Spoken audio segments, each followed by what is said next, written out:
Mais de 28 milhões de brasileiros aposentados devem receber adiantamento do 13º salário. É um dinheiro extra na conta e isso pode ser alvo de golpistas. Portanto, é preciso ficar bastante atento, evitar gastos desnecessários, utilizar bem esse dinheiro. São principais dicas que economistas agora apresentam para você. No dia 25 de agosto, o INSS iniciou o pagamento da primeira parcela do 13º salário de aposentados e pensionistas. Mas o que será que eles vão fazer com a primeira parcela? Vou pôr na poupança. Já gastei. A segunda parcela será paga em novembro.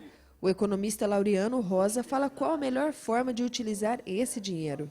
13º, por definição, é um dinheiro a mais que todo trabalhador recebe no ano, exatamente para gastar com lazer, com presente, comprar uma alimentação melhor, que sempre faz, as festas de final de ano. Então, essa é a definição. Então, essa deveria ser o intuito, quer dizer, as pessoas deveriam gastar com isso. Agora, só que, infelizmente, do jeito que está a situação econômica, juros altíssimos e muita gente aí endividado e muita gente inadimplente, que é pior, E aquele parente que pede dinheiro emprestado, dá para confiar? Não dá. Não dá. Eu sempre digo que o dinheiro que você pedir emprestado, que é o mais barato, que os juros é menor, quando você pede a um parente ou amigo, tá certo? Não é? Agora, desde que você pague direitinho, porque depois também você acaba não tendo mais. Então, eu acho que para emprestar, eu acho que até pode fazer isso, Agora dependendo se você conhece realmente a pessoa, O tenente João Paulo explica por que os idosos costumam ser vítimas de golpistas. Bom, nós imaginamos que os idosos, eles foram criados numa outra época, em que se acreditavam nas pessoas, tinham credibilidade, a palavra, e não tinham a incidência maior desses tipos de estelionato. Então, e também são pessoas que pelo avançar da idade, pode ser que tenha alguma propensão maior por serem mais debilitados, enfim, eles acabam, caindo um pouco mais, às vezes nas conversas em que as pessoas tentam enganá-los. Acreditamos que sejam por esses motivos. A PM orienta quais os cuidados que os idosos devem ter na hora de sacar esse dinheiro. Então, primeiramente, os idosos devem se dirigir às agências bancárias acompanhados de um familiar ou de um cuidador, uma pessoa de confiança, para que possa, ajudá-lo até mesmo na retirada do dinheiro, para que, o idoso não precise chamar uma outra pessoa que não seja do banco, para que, possa pegar a sua senha. Enfim, outro cuidado é que o idoso não saque na integralidade todo o seu dinheiro, que ele saque o dinheiro de forma fracionada, para que não haja um grande acúmulo de dinheiro na carteira ou num só bolso. Quando ele saia da agência ou do estabelecimento bancário, que ele tenha retirado o dinheiro, que ele observe nas imediações, se tem uma pessoa que o esteja observando, uma pessoa que esteja, em atitude suspeita, que possa chamar a atenção. Caso ele identifique essa pessoa, ele pode procurar um policial que esteja próximo ou até mesmo fazer a ligação via 90, informando o nosso centro de operações, para que a Polícia Militar possa prestar um atendimento o mais rápido possível para esse cidadão, para esse idoso. Mas o economista conta que gastar um pouquinho e o ato de comprar alguma coisinha supérflua deve ser questionado. Coisa supérflua é muito complicado, Eu às vezes não aconselho isso, quer dizer, acho que você pode comprar as coisas, aquilo que você realmente necessita e precisa. O impeachment pode marcar nova onda de valorização do real. Apesar do dólar se manter em alta, a moeda brasileira pode passar por uma nova rodada de valorização em breve. Isso porque o ingresso de recursos externos na economia brasileira pode aumentar com o avanço da confiança do investidor aqui no país. A expectativa do mercado financeiro era de que o dólar tivesse queda depois do Senado decidir pelo impeachment de Dilma, mas a moeda americana se manteve em alta. Hoje o dólar ficou em R$ 3,25, valor acima da cotação de ontem, que fechou em R$ 3,22, aumento de 0,63%. Para estes consultores de negócios de São Paulo, A previsão é de que o mercado reaja de forma positiva nos próximos dias. Nós achamos que com essa decisão política isso vai trazer um pouco mais de calma ao mercado. Trazendo mais calma ao mercado, aquelas empresas que tinham condições de investir vão começar a investir e, consequentemente, eu acho que ele começa a reagir. Com o cenário político mais estabilizado, o otimismo fala mais alto. Os investidores, empresários, em todos os aspectos, eu acho que precisa rever, né, e começar realmente a acentuar, né, num trabalho diferenciado, mas com muito otimismo. O dólar deve flutuar por volta de 3,20, 3,20, dependendo do ingresso de capital estrangeiro. Nessa casa de câmbio, onde a maior parte dos clientes é de turistas, a subida do dólar não assusta. Segundo o diretor comercial, são ajustes que fazem parte do mercado. Ou seja, são pessoas que estão deixando de comprar o dólar na casa de câmbio, estão deixando de viajar justamente por essa condição super adversa. O real estando valorizado, acreditamos que aos poucos isso vai se reverter. Essas pessoas que não estão viajando nesses últimos 4, 5 anos vão voltar a viajar. Essa é a expectativa. Com certeza, essa é a expectativa e a torcida. Minha gente, a Justiça Federal suspendeu a cobrança de multa para motoristas que circularem pelas rodovias de todo o país com o farol desligado.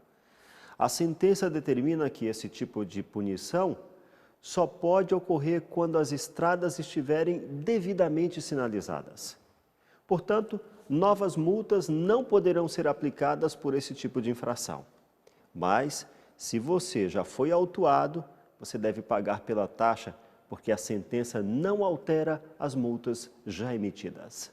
A lei federal, quando entrou em vigor em 8 de julho, determinava que o farol baixo fosse usado em todas as rodovias, mesmo durante o dia.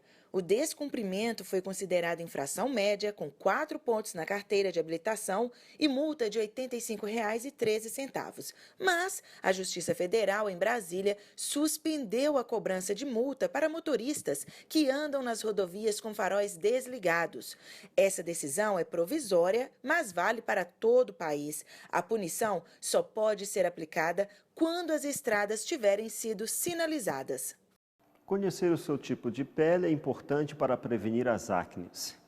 Esse problema atinge 90% dos adolescentes e mais da metade da população adulta.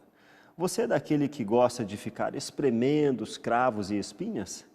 Saiba que apertar uma região inflamada sem o devido cuidado pode espalhar as bactérias e prejudicar ainda mais a aparência da pele.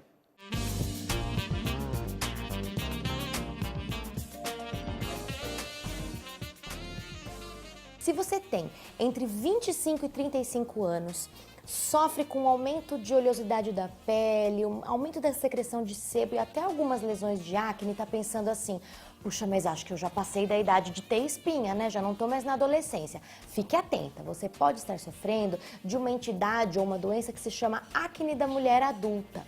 E isso também pode acometer homens em outras faixas etárias. Mas veja, o que pode acontecer para uma pessoa adulta que já passou da adolescência ter acne? Uma das explicações é o aumento dos hormônios andrógenos, que nessa faixa etária pode acontecer.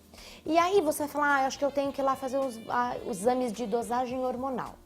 Mesmo que eles deem normais, e o que pode estar acontecendo? Você pode ter um aumento da sensibilidade dos receptores desses hormônios. Então, mesmo em quantidade normal, eles podem estar aumentados no receptor e você ter o desencadear do aumento de sebo e etc.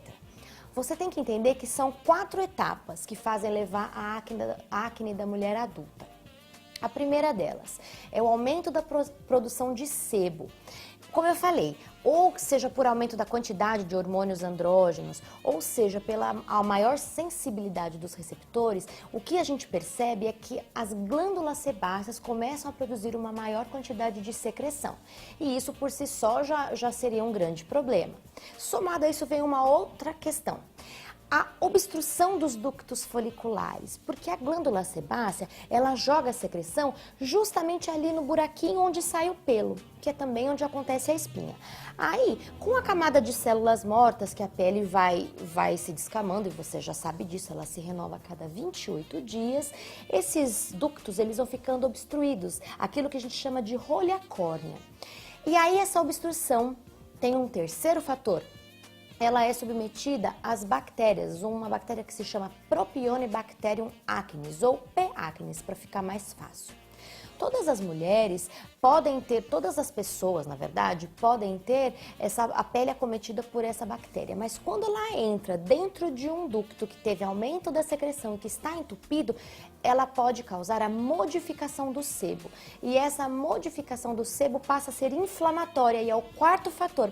Inflamação é importante para que haja lesões de acne. A inflamação leva à aparência de pus, é o aparecimento de pus, e isso que é a lesão de acne.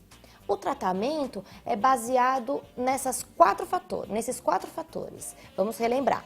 Você tem aumento da secreção de sebo, você tem obstrução do ducto folicular, bactérias e inflamação. Então, visando diminuir a produção sebácea, tem alguns medicamentos, sejam de tomar ou de passar, que vão ajudar a controlar essa secreção. Esse é um dos fatores em que a gente pode agir para diminuir a acne.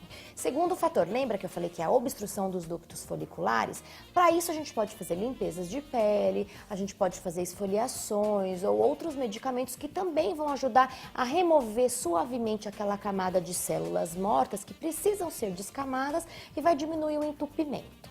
Terceiro fator, lembra qual falei? Que são as bactérias.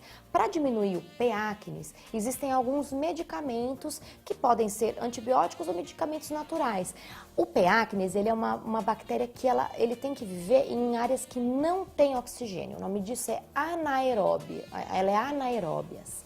E aí, para diminuir a população de bactérias, a gente pode colocar medicamentos, por exemplo, peróxido de benzoíla ou outros que liberam oxigênio. Aí ela morre facilmente. E o quarto fator é a inflamação, que lembra que eu falei que a bactéria modifica o sebo e causa uma inflamação? Então a gente vai usar medicamentos que sejam de passar mesmo, que sejam calmantes e que vão diminuir os fatores inflamatórios. E assim a gente consegue controlar a acne da mulher adulta.